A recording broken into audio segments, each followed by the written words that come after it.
There is no way this is going to live up to 2019, where I got to be out here, as forementioned, with Malcolm Gladwell, who was a little tired from signing books, and Sir Ken Robinson, who was a little randy. I mean, I think only a 73-year-old can get away with off-color Swedish model jokes on this particular stage, but it was a blast. I really loved it. When they asked me to come back, of course, I'd love to.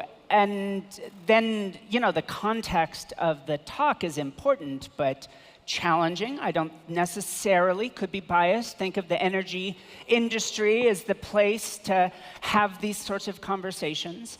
And you'll notice in what I'm about to talk about that I'm going to talk about research. And I'm probably going to sound a little bit more like Adam Grant than the panel that I'm about to be a part of, at least initially. But bear with me, and we'll connect all of the dots. About Adam's talk, though, it made me think, talking about the importance of CEOs and everyone being more like scientists. I mean, I'm a scientist, of course, we're perfect, so everyone should be like us. But it actually reminded me of this piece of research I recall from way back when.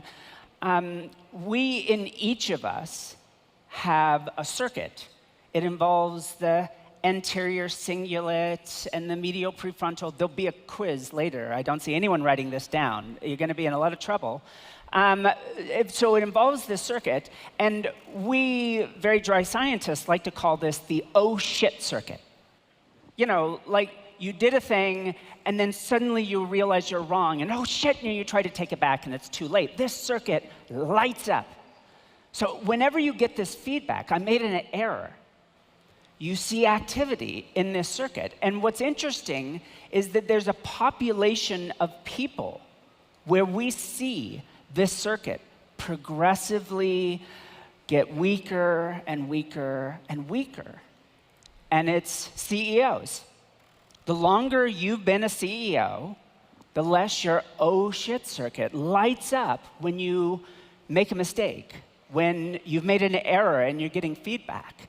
And it actually made me much more sympathetic to then suddenly realize being a CEO is actually a degenerative brain disease. And I think we all need a great deal of additional sympathy. I've been a CEO several times. I read the research. I've only ever been a chief scientist since. The fact that I shouldn't be put in charge of anything, my own life, much less a company, notwithstanding. So, but it is worth noting, it's hard to get that kind of feedback. It's hard to hear that you're wrong. Nobody wants to hear that they're wrong. Everyone likes to believe that either they're making the right decisions, or at least that they will have the courage to do the right thing in the right moment. And again, listening to Adam made me think, by the way, I haven't even started my talk yet. The clock is ticking down. I'll start sometime like 3 minutes late. To just start flashing F you, get off the stage at me, then I'll know. So in this particular thing, I was asked to run a war game with a big consulting company, one of the big ones, you know who they are. And we did this for several years, where some of their up-and-coming junior executives and from their clients would come through and do these future of work war games. Right? So we're still not talking about energy yet, but we're going to get there. And this funny thing happened. Multiple years, hundreds of people in little teams of 2 or 3 would come in with these future of work scenarios. And the first thing, and there were lots of materials, they read them all ahead of time, and they come in like one-on-one and talk to me and say, this is so silly. Like, we have these 3 choices we're supposed to make, A, B, C, and I mean, obviously, we're supposed to choose A. What kind of a villain would choose C? It's absurd, it's wrong, it's evil. Like, every single person would say C is the wrong choice. Then we put social stakes in the game.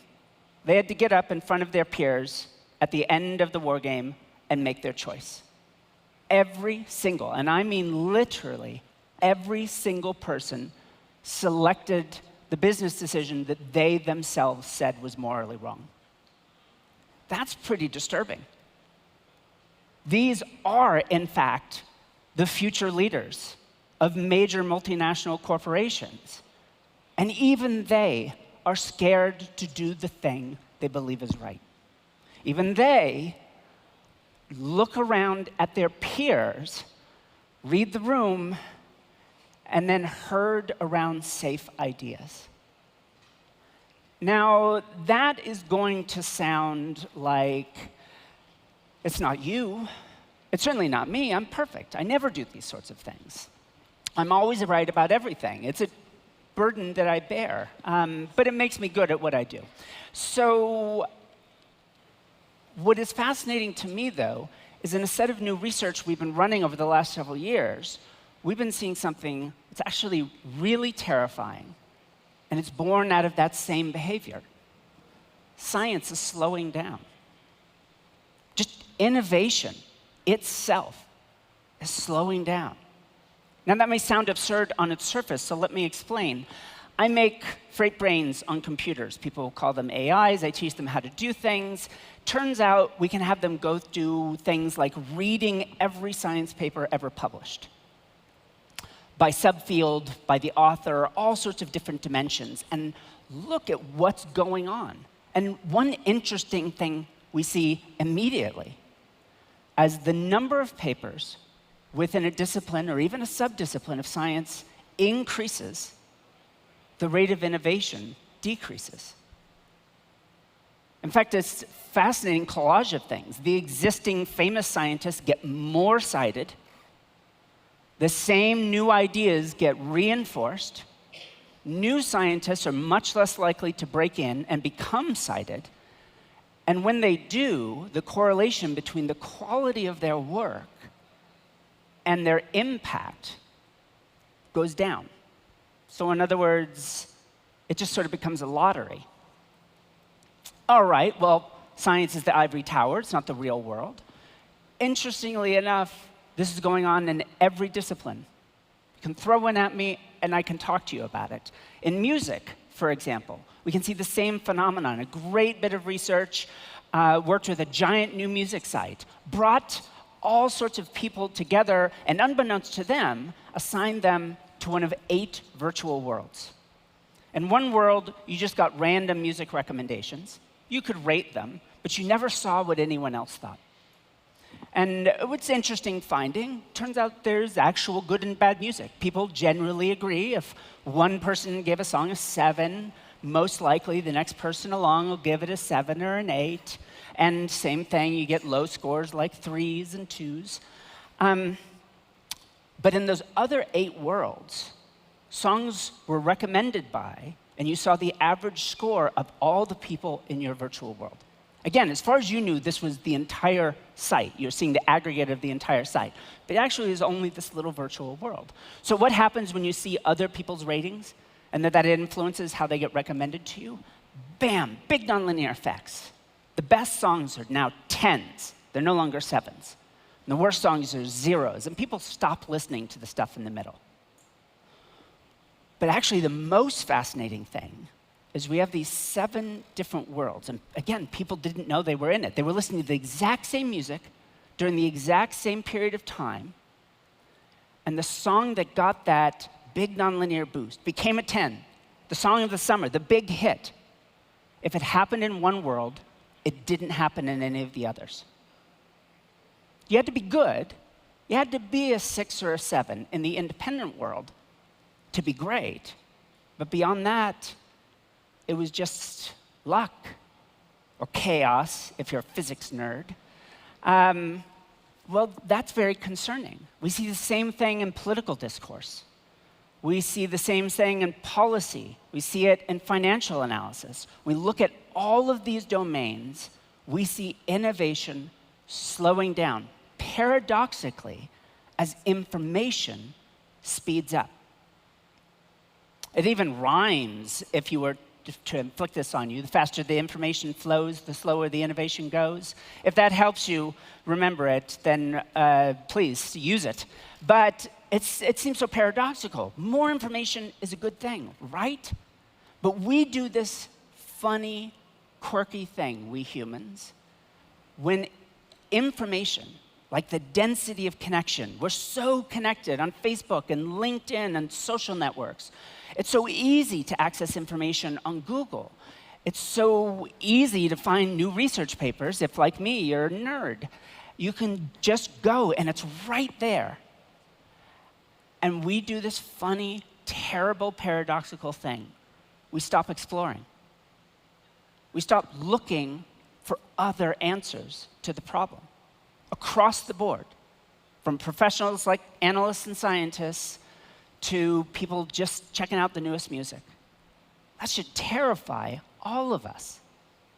If we actually, let's bring this a little closer to the discussion today. Imagine we build a prediction market, and we want to find solutions for the future of energy, which is the future of all of us.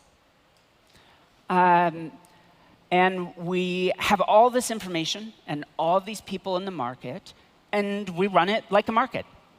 Whoever predicts the right answers, you invested in the solutions that get picked up, they share in the benefits of that success. Traditional prediction market. So it turns out, even there, we see the same thing happen. People quickly find good enough answers. It's actually a technical term for this, satisficing. Again, there will be a quiz. My favorite technical term of all time comes from education research. It's called sleazing. It's where kids figure out how to get through educational technology without learning anything. They complete the whole assignment and learn nothing. It's sleazing. I love it. Shit, these numbers are getting very low up here. So, where was I? People herd around these safe answers.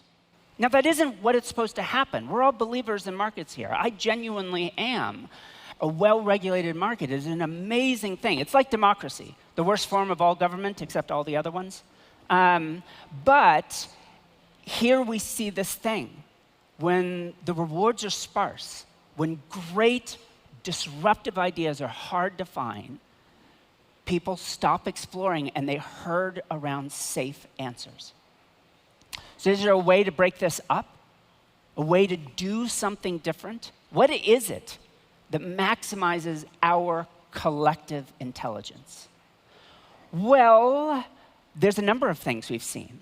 Actually, at the beginning of the pandemic, two companies you probably heard of, Facebook and Amazon, reached out to me and said, we're sending everyone home, we don't know what to do. And in particular, we don't know what to do about innovation or inclusion. So anything you could help, any advice you could give would be helpful. So I began looking into possibilities and research, and it turned out there really wasn't much there. You know, the general thought with innovation is you get a bunch of smart people in the room and, it's like chemistry. You just hope for a reaction, cross your fingers. Density equals serendipity. But I just told you, actually, density does the exact opposite. We stop searching for new answers when we're very densely connected together. How do we change that?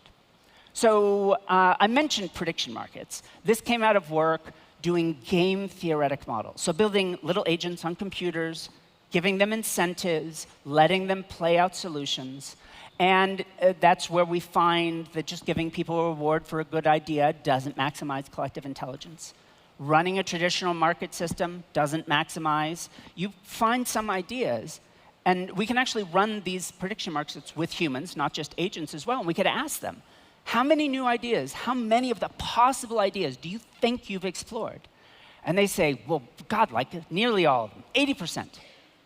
And the reality, in these experiments, you can clearly see they've actually explored 20, 30% at best. And as soon as they find something good enough, they herd around it. So we actually found an incentive strategy that optimized collective intelligence. And a very provocative name, particularly given the context right now of this session, called minority opinion. But in this case, it's minority as in like Minority Report, the short story and movie. So it runs like a market, but you only get a reward if you were right when the majority was wrong. It forces people to explore.